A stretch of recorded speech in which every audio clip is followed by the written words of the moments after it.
बजरंगबली प्रिय भक्तगणों, स्वागत है आप सभी का।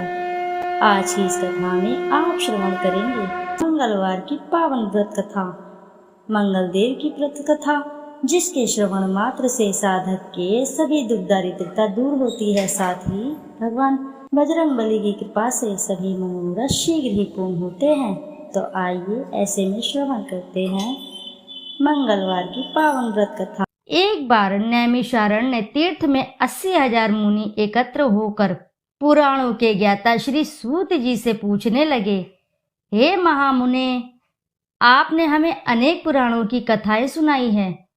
अब कृपा करके हमें ऐसा व्रत और कथा बताएं जिसको करने से संतान की प्राप्ति हो तथा मनुष्य को रोग शोक अग्नि सर्व दुख आदि का भय दूर हो, क्योंकि कली युग में सभी जीवों की आयु बहुत ही कम है।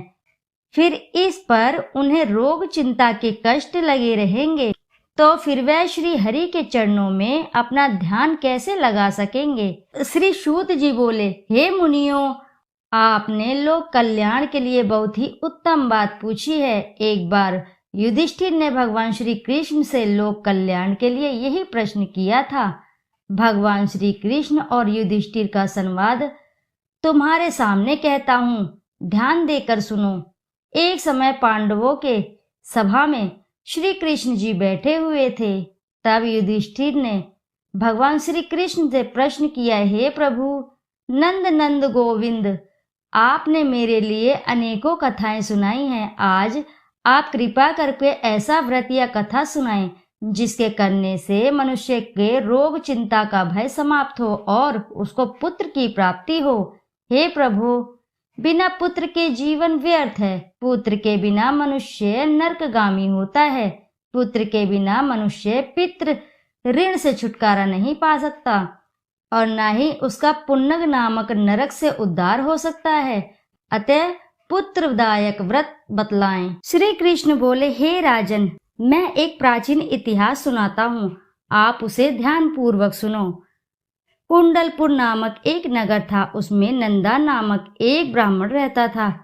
भगवान की कृपा से उसके पास सब कुछ था, फिर भी वह दुखी था। इसका कारण यह था कि ब्राह्मण की स्त्री सुनंदा के कोई भी संतान न थी। सुनंदा पतिव्रता थी, भक्ति पूर्वक श्री हनुमान जी की आराधना करती थी। मंगलवार के दिन व्रत करके अंत में भोजन बनाकर हनुमान जी को भोग लगाने के बाद स्वयं भोजन करती थी। एक बार मंगलवार के दिन ब्राह्मणी गृह कार्य की अधिकता के कारण हनुमान जी को भोग न लगा सकी, तो इस पर उसे बहुत दुख हुआ। उसने कुछ भी नहीं खाया और अपने मन में प्रण किया कि अब तो अगले मंगलवार को ही हनुमान जी का भोग लगाकर अन्न जल ग्रहण करूंगी। ब्राह्मणी सुनंदा प्रतिदिन भोजन बनाती, श्रद्धा पूर्वक पति को खिलाती, परंतु स्वयं भोजन नहीं करती और मन ही मन में श्री हनुमान जी की आराधना करती थी। इस प्रकार 6 दिन गुजर गए और ब्राह्मणी सुनंदा अपने निश्चय के अनुसार भूखी प्यासी निराहार रही। अगले मंगलवार को ब्राह्मणी सुनंदा प्रातःकाल ही बेहोश होकर गिर पड़ी। ब्राह्मणी सुनंदा की इस असीम भक्ति के प्रभाव से श्री हनुमान जी बहुत ही प्रसन्न हुए और प्रकट होकर बोले, सुनंदा, मैं तेरी भक्ति से बहुत ही प्रसन्न हूँ, तू उठ और वर मांग। सुनंदा अपने आराध्य देव श्री हनुमान जी को देखकर आनंद की अधिकता से विवल हो श्री हनुमान जी के चरणों में गिरकर बोली, हे प्रभु, मेरी कोई संतान नहीं है, कृपया करके मुझे संतान प्राप्ति का आशीर्वाद दें, आपकी अति कृपा होगी। श्री महावीर जी बोले, तेरी इच्छा पूर्ण होगी, तेरे एक कन्या पैदा होगी, उसके अष्टांग प्रतिदिन सोना दिया करेंगे। इस प्रकार यह कहकर श्री महावीर जी अंतर्धान हो गए। ब्राह्मणी सुनंदा बहुत हर्षित हुई और सभी समाचार अपने पति से कहा। ब्राह्मण देव कन्या का वरदान सुनकर कुछ दुखी हुए, परंतु सोना मिलने की बात सुनी तो बहुत ही प्रसन्न हुए। विचार किया कि ऐसी कन्या के साथ मेरी निर्धरता भी समाप्त हो जाएगी। श्री हनुमान जी की कृपा से वह ब्राह्मणी गर्भवती हुई और 10वें महीने में उसे बहुत ही सुंदर पुत्री की प्राप्ति हुई। यह बच्ची अपने पिता के घर में ठीक उसी तरह से बढ़ने लगी जिस प्रकार शुक्ल पक्ष का चंद्रमा बढ़ता है। 10वें दिन ब्राह्मण ने उस बालिका का नामकरण संस्कार कराया। उसके कुल पुरोहित ने उस बालिका का नाम रत्नावली रखा, क्योंकि यह कन्या सोना प्रदान किया करती थी। इस कन्या ने पूर्व जन्म में बड़े ही विधान से मंगल देव का व्रत किया था। रत्नावली का अष्टांग बहुत सा सोना देता था। उस सोने से नंदा ब्राह्मण बहुत ही धनवान हो गए। अब ब्राह्मणी भी बहुत अभिमान करने लगी थी। समय बीतता रहा।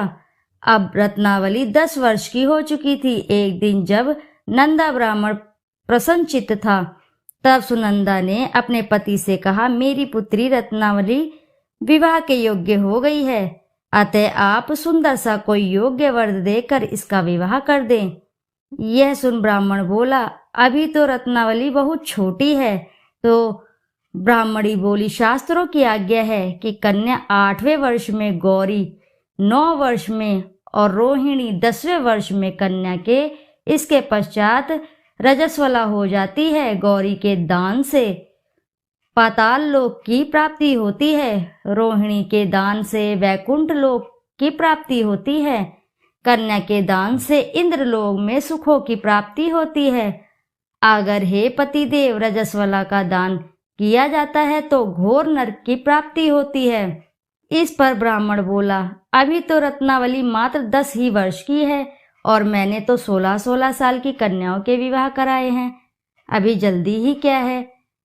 तब ब्राह्मणी सुनंदा बोली, आपको तो लोभ अधिक हो गया है लगता है। शास्त्रों में कहा गया है कि माता पिता और बड़ा भाई रजस्वला कन्या को देखते हैं तो अवश्य ही नरकगामी होते हैं। तब ब्राह्मण बोला, अच्छी बात है, कल मैं अवश्य ही योग्य वर की तलाश में अपना दूत भेजूंगा। दूसरे दिन ब्राह्मण ने अपने दूत को बुलाया और आज्ञा दी कि जैसी सुंदर मेरी कन्या है वैसा ही सुंदर उसके लिए वर की तलाश करो। दूत अपने स्वामी की आज्ञा पाकर निकल पड़ा। पंपई नगर में उसने एक सुंदर लड़के को देखा। वह बालक एक ब्राह्मण परिवार का बहुत ही गुणवान पुत्र था। इसका नाम सोमेश्वर था। दूत ने इस सुंदर व गुणवान ब्राह्मण पुत्र के बारे में अपने स्वामी को पूर्ण विवरण बता दिया। ब्राह्मण नंदा को भी सोमेश्वर अच्छा लगा और फिर शुभ मुहूर्त में विधि पूर्वक कन्यादान करके ब्राह्मण ब्राह्मणी संतुष्ट हुए। परंतु ब्राह्मण के मन में तो लोभ समाया हुआ था। उसने कन्यादान तो कर दिया था, पर वह बहुत ही खिन्न भी था। उसने विचार किया कि रत्नावली तो अब चली जावेगी और मुझे इससे जो सोना मिलता था वह भी अब नहीं मिलेगा। मेरे पास जो धन था कुछ तो इसके विवाह में खर्च हो गया और कुछ शेष बचा है, वह भी कुछ दिनों के पश्चात समाप्त हो जाएगा। मैंने तो इसका विवाह करके बहुत बड़ी भूल कर दी है। अब कोई ऐसा उपाय है कि रत्नावली मेरे घर में ही बनी रहे, अपने ससुराल बिल्कुल न जाए। लोभ रूपी राक्षस ब्राह्मण के मस्तिष्क पर छाता जा रहा था। रात भर अपनी शैया पर बेचैनी से रुकावटें बदलते बदलते उसने एक बहुत ही क्रूर निर्णय लिया। उसने विचार किया कि जब रत्नावली को लेकर उसका पति सोमेश्वर अपने घर के लिए जाएगा तो वह मार्ग में ही छिपकर सोमेश्वर का वध कर देगा और अपनी लड़की को अपने घर ले आएगा, जिससे नियमित रूप से उसे सोना भी मिलता रहे और समाज का कोई मनुष्य उसे दोष भी नहीं दे सकेगा। प्रातःकाल हुआ। नंदा और सुनंदा ने अपने जमाई तथा लड़की को बहुत सारा धन देकर विदा किया। सोमेश्वर अपनी पत्नी रत्नावली को लेकर ससुराल से अपने घर की ओर चल दिया। ब्राह्मण नंदा महालोभ में वशीभूत हो वह अपनी मति खो चुका था। पाप पुण्य को उसे विचार बिल्कुल भी नहीं आ रहा था। अपने भयानक व क्रूर निर्णय को कार्य रूप देने के लिए उसने अपने दूत को मार्ग में अपने जमाई का वध करने के लिए भेज दिया था, ताकि रत्नावली से प्राप्त होने वाला सोना उसे हमेशा मिलता रहे और वो कभी भी निर्धन ना हो। ब्राह्मण के दूत ने अपने स्वामी की आज्ञा का पालन करते हुए उसके जमाई सोमेश्वर का मार्ग में ही वध कर दिया। समाचार प्राप्त कर ब्राह्मण नंदा के मार्ग में पहुंचा और रुदन करती अपनी पुत्री रत्नावली से बोला, हे पुत्री, मार्ग में लुटेरों ने तेरे पति का वध कर दिया है। भगवान की इच्छा के आगे किसी की कोई बस नहीं चलता है। अब तू घर चल, वहां पर रहकर ही शेष जीवन व्यतीत करना। जो भाग्य में लिखा है वही होगा। अपने पति की अकाल मृत्यु से रत्नावली बहुत ही दुखी हुई। करुण करंदन व रुदन करते हुए अपने पिता से बोली, हे पिताजी, इस संसार में जिस स्त्री का कोई पति नहीं है उसका जीना व्यर्थ है। मैं अपनी पति के साथ ही अपने शरीर को जला दूंगी और सती होकर अपने इस जन्म को, माता पिता के नाम को तथा सास ससुर के यश को सार्थक करूंगी। ब्रह्मानंदा अपनी पुत्री रत्नावली के वचनों को सुनकर बहुत ही दुख हुआ और विचार करने लगा, मैंने व्यर्थ ही जमाई का वध करके पाप अपने सिर पर ले लिया। रत्नावली तो उसके पीछे अपने प्राण तक देने को तैयार है। मेरा तो दोनों तरफ से मरण हो गया। धन तो अब मिलेगा नहीं। जमाई वध के पाप के फलस्वरूप यम यातना भी भुगतनी पड़ेगी। यह सोचकर वह बहुत ही खिन्न हुआ। सोमेश्वर की चिता बनाई गई। रत्नावली सती होने की इच्छा से अपने पति के सिर पर अपनी गोद में रखकर चिता में बैठ गई। जैसे ही सोमेश्वर की चिता अग्नि में जलाई गई, वैसे ही प्रसन्न हो मंगलदेव वहां प्रकट हुए और बोले, हे रत्नावली, मैं तेरे भक्ति से प्रसन्न हूँ, तू वर मांग। रत्नावली ने अपने पति का जीवन दान मांगा। तब मंगलदेव बोले, रत्नावली, तेरा पति अजर अमर है, यह महाविद्वान भी होगा और इसके अतिरिक्त तेरी जो इच्छा हो वो वर मांग। तब रत्नावली बोली, हे ग्रहों के स्वामी, यदि आप मुझ पर प्रसन्न हैं तो मुझे यह वरदान दीजिए कि जो भी मनुष्य मंगलवार के दिन प्रातःकाल लाल पुष्प लाल चंदन से पूजा करके आपका स्मरण करेगा, उसको रोग व्याधि ना हो, स्वव्यंजनों का कभी भी योग ना हो, सर्प अग्नि तथा शत्रुओं का भय ना रहे। जो स्त्री मंगलवार का व्रत करे वह कभी विधवा न हो। मंगलदेव तथास्तु कहकर अंतर्धान हो गए। सोमेश्वर मंगलदेव की कृपा से जीवित हो उठे।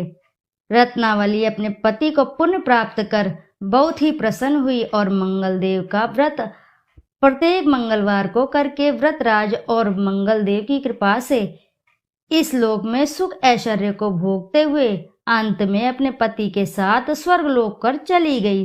तो बोलो जय बजरंगबली की जय, बोलो जय मंगल देव की जय।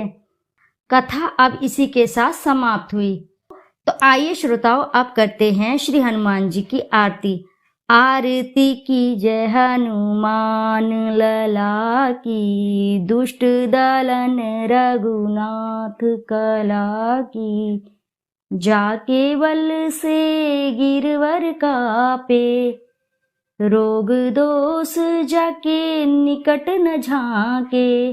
अंजनी पुत्र महाबलदाई, संतान के प्रभु सदा सहाई।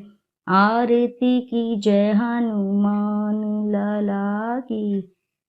देवीरा रघुनाथ पठाए, लंका जारी सिया सधिलाए। लंका सो स्फोट समुद्र सिखाई, जात पवन सुत बार न लाई।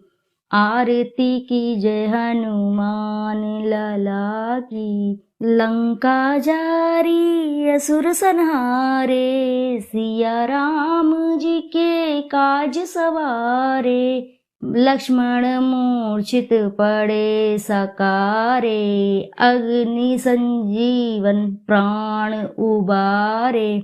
आनि संजीवन प्राण उबारे। आरती की जय हनुमान लला की।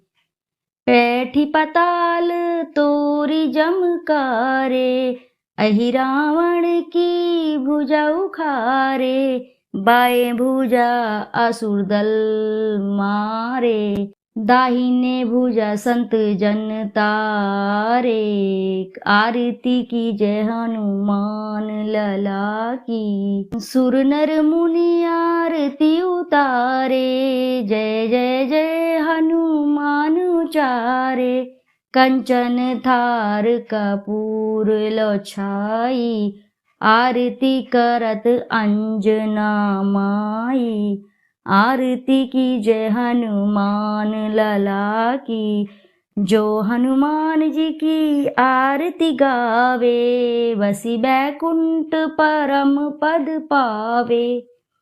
आरती की जय हनुमान लला की, दुष्ट दलन रघुनाथ कला की। बोलो जय बजरंगबली की जय, पावन पुत्र हनुमान जी की जय। श्रोताओं, यदि आपको कथा अगर अच्छी लगी है तो वीडियो जरूर लाइक करें और साथ ही चैनल को सब्सक्राइब करें, और एक बार अपनी सच्ची श्रद्धा से कमेंट बॉक्स में जरूर लिख दें जय बजरंगबली की जय। फिर मिलते हैं आपसे ऐसे ही किसी नई कथा कहानी में। जब तक के लिए नमस्कार।